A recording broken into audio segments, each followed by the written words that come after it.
చంద్రబాబు నాయుడు ముఖ్యమంత్రి అయిన తర్వాత గతంలో కూడా 3 సార్లు ఆయన ముఖ్యమంత్రిగా ఉన్నాడు. ఇప్పుడు 4సారి అయ్యారు. 4 సార్లు కూడా రైతులకు అనేక కష్టాలు, గిట్టుబాటు ధరలు లేకుండా, ఇన్పుట్ సబ్సిడీ లేకుండా, క్రాప్ ఇన్సూరెన్స్ లేకుండా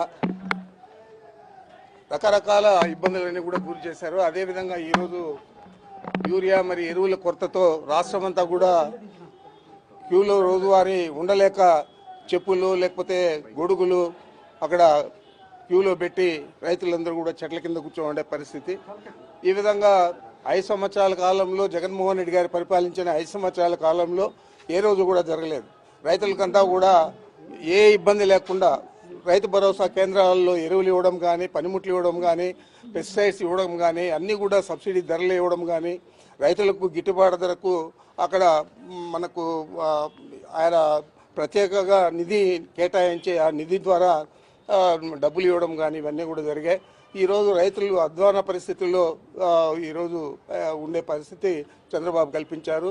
ఎరువుల కొరత, యూరియా కొరత, మరి ఏది కూడా రైతులకు చెప్పినవి ఏది కూడా చేయకుండా ఈరోజు రైతులు అనేక విధాల ఇబ్బంది పెడుతూ ఉన్నారు.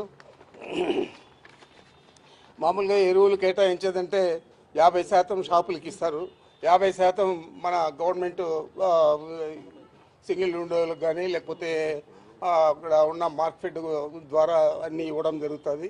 మరి ఆ విధంగా కాకుండా మొత్తం కూడా బ్లాక్ మార్కెట్లో తరలించేదానికి అనువుగా ఇక్కడ మార్కెట్కి ఇవ్వకుండా మిగతా రైతు వ్యాపారస్తులకు అందరికీ కూడా ఇవ్వడం జరిగింది.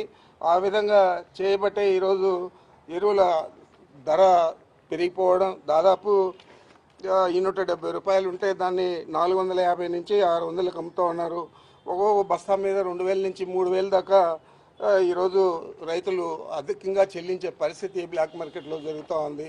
మరి దీన్ని అంతా కూడా ఎత్తి చెప్పకుండా రైతులు ఎక్కువ యూరియా వాడకూడదు, చంద్రబాబు నాయుడు ఉచిత సలహా ఇచ్చేది. యూరియా ఎక్కువ వాడితే ఆ పంటలో వచ్చిన ధాన్యాన్ని తింటే క్యాన్సర్ వస్తుంది అని చెప్పి, మరి ఇన్ని రోజులు ఏ ముఖ్యమంత్రి చెప్పలేదు, ఏ రాజకీయ నాయకుడు చెప్పలేదు. మరి అలాంటిది చంద్రబాబు నాయుడు చెప్తా ఉన్నాడంటే ఇంత చేతగాని ప్రభుత్వం, ఇంత ప్రజలకు చెడ్డ చేసే ప్రభుత్వం ఎక్కడ కూడా మనం చూడలేదు. ఈరోజు సాగు విస్తీర్ణం కూడా ఈ ఖరీఫ్ సీజన్లో తగ్గింది. మరి ఎరువులు యథాప్రకారం ఇచ్చారు. మరి ఎందుచేత కొరత వచ్చింది? మీరంతా కూడా వ్యాపారస్తులకు అంతా కూడా అప్పచెప్పి వాటిని సొమ్ము చేసుకునేదానికి ఈ విధంగా మీరు చేస్తూ ఉన్నారనేది ఈ రాష్ట్రంలో ఉన్న రైతులకే కాదు అందరు ప్రజలందరికీ కూడా తెలుస్తూ ఉంది. ఆ రోజు ఏం చెప్పాడు? ఎన్నికల ముందు అనేక హామీలు ఇచ్చారు. చంద్రబాబుకు ఓటేస్తే భవిష్యత్తు గ్యారంటీ అని చెప్పారు. మరి ఈరోజు రైతులకు ఏం గ్యారంటీ దొరికింది అని అడుగుతా ఉన్నాను. అదేవిధంగా గిట్టుబాటు ధరలు లేవు. వరుసగా ఏ పంట తీసుకున్నా కానీ మిరప, పత్తి, జొన్న, కందులు, మినుములు, పెసలు, మొక్కజొన్న, సజ్జ, రాగులు, అరటి, చీని, కోకో, పొగాకు, ఉల్లి ధరలు పడిపోయి ఆత్మహత్యలకు పాల్పడుతూ ఉన్నా కూడా దీన్ని చిత్తశుద్ధితో పరిష్కరించాలనే ఆలోచన చంద్రబాబు నాయుడు చేయలేదు. మరి మన జిల్లాలో తీసుకుంటే, ఈ చిత్తూరు జిల్లాలో తీసుకుంటే మామిడి రైతులు కనీసం మందులు కొట్టిన డబ్బులు కూడా రాకుండా చాలా నష్టపోయారు. దోసకాయ రైతులు నష్టపోయారు. టమాటా రైతులు పూర్తిగా నాశనం అయిపోయారు. మరి ఏ ధరకు ఏ పంటకు కూడా గిట్టుబాటు ధర లేని పరిస్థితి ఈ రాష్ట్రంలో ఏర్పడితే మన జిల్లాలో ప్రత్యేకంగా మనం పండించుకునే టమాటా, మామిడి, ఇదే విధంగా దోస ఇవన్నీ కూడా ఈరోజు పూర్తిగా రేట్ లేకుండా భూముల్లోనే వదిలేశారు, కోసే పని కూడా లేకుండా అని చెప్పి కూడా మీకు తెలియజేస్తూ ఉన్నాను. ఆ రోజు మన ప్రభుత్వం ఉన్నప్పుడు 9,225 టన్నుల ఉల్లిని కొనుగోలు చేసి మనం రైతులకు గిట్టుబాటు కల్పిస్తే ఈరోజు 6,000 నుంచి 12,000 ఉంది. ఆ రోజు 30,000 నుంచి 1,00,000 దాకా అత్యధికంగా ఉల్లి ధర పలికింది. మరి ఈ విధంగా ప్రతిదీ చూస్తే కోవిడ్లో కూడా రైతులకు గిట్టుబాటు ధర కల్పించిన ఘనత జగన్మోహన్ రెడ్డి గారిది. మరి ఈ ధరల స్థిరీకరణ నిధిని ఏదైతే ఏర్పాటు చేశారో ఆ రోజు జగన్మోహన్ రెడ్డి గారు, దాని ద్వారా 7,802 వేల కోట్లు ఖర్చు చేయడం జరిగింది. మరి ఈరోజు ఆ రోజు రైతులకంతా కూడా జగన్మోహన్ రెడ్డి గారు అండగా నిలిచారు. మీరు ఈరోజు రైతులను పలకరించే నాదుడే లేదు. ప్రభుత్వంలో ఉన్న ముఖ్యమంత్రే రైతుల గురించి పట్టించుకోకపోతే మంత్రులు కానీ, శాసనసభ్యులు కానీ, పార్లమెంట్ సభ్యులు కానీ ఏం పట్టించుకుంటారని మీకు నేను మనవి చేస్తా ఉన్నాను. ఈరోజు మేమంతా డిమాండ్ చేస్తున్నాం. వైఎస్ఆర్ కాంగ్రెస్ పార్టీ రైతులకు ఎరువులు పంపిణీ చేసేదే కాకుండా యూరియా సహా అన్ని ఎరువులు కూడా కొరత లేకుండా చూడాలి. రైతుల చెంతకే వాటిని చేర్చాలని చెప్పి తెలియజేస్తా ఉన్నాం. బ్లాక్ మార్కెట్ను నియంత్రించాలి. ఎరువులను పక్కదోవ పట్టిస్తున్న వారిపై చర్యలు తీసుకోవాలి. పంటలకు గిట్టుబాటు ధర అందించాలి. ఉచిత పంటల బీమాను పునరుద్ధరించి అందరికీ వర్తింపజేయాలి. వర్షాల కారణంగా దెబ్బతిన్న ప్రాంతాల రైతులను వెంటనే ఇన్పుట్ సబ్సిడీ ద్వారా ఆదుకోవాలని డిమాండ్ చేస్తూ ఉన్నాం. తప్పకుండా రైతుల పక్షాన వైఎస్ఆర్ కాంగ్రెస్ పార్టీ యథావిధిగా పోరాడుతుంది. గతంలో కూడా మేము రైతుల కోసం అనేక కార్యక్రమాలన్నీ చేశాం. ఈరోజు రైతులను పట్టించుకునే నాదుడే లేదని మనం అందరూ కూడా గ్రహిస్తూ ఉన్నాం.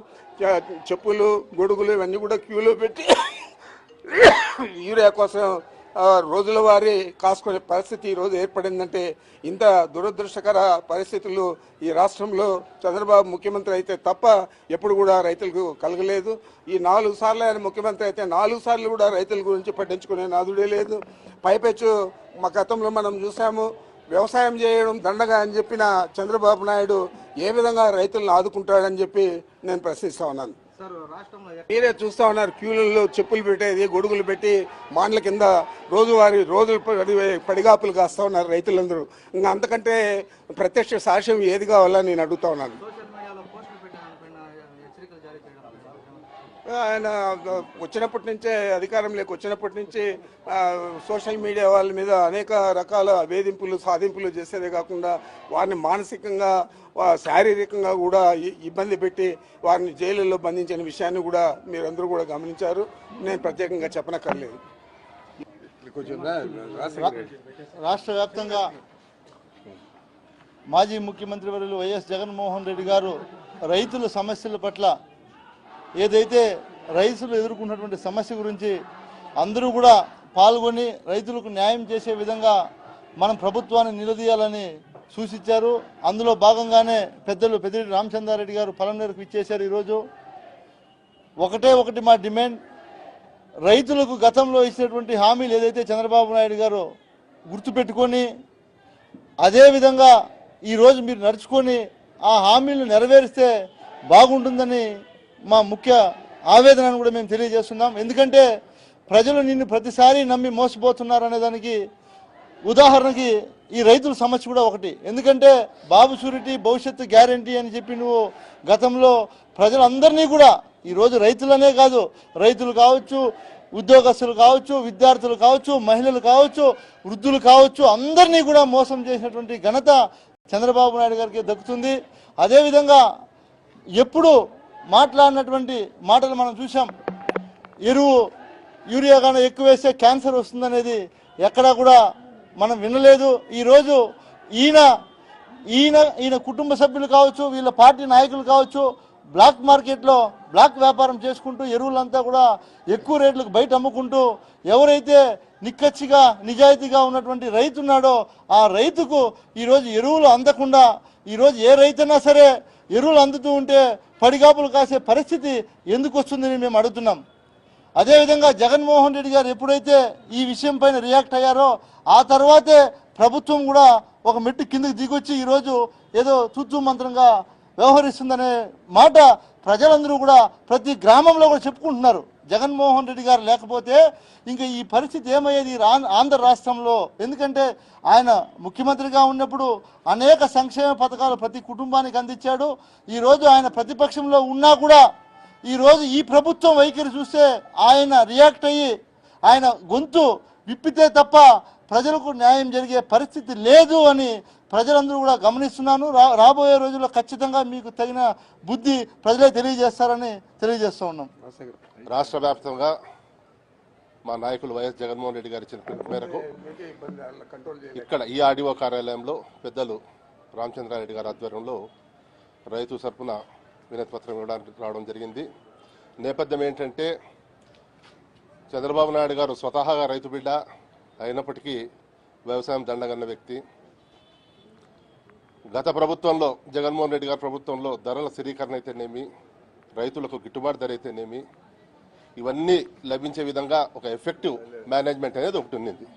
ఇవాళ అవన్నీ లేవు. యూరియా కొరత ఈరోజు బ్లాక్ మార్కెట్ తరిగిపోతూ ఉంది. ఇంకొక వాదన, వితండమైన వాదన, యూరియా వినియోగం వల్ల భూమి చెడిపోతుందని. అయ్యా చంద్రబాబు నాయుడు గారు, యూరియా తలసరి వినియోగము పంజాబ్, హర్యానా రాష్ట్రాల తర్వాత ఎక్కడో చివరి ఉంది ఆంధ్రప్రదేశ్ తలసరి వినియోగంలో. ఆ పర్యావరణం గురించి మీరు అంత బాధపడద్దండి. రైతులకు ఇవ్వాల్సినవి ఏమేమి ఉన్నాయి ఇవ్వండి. ఖచ్చితంగా గిట్టుబాటు ధరలు కావాలి.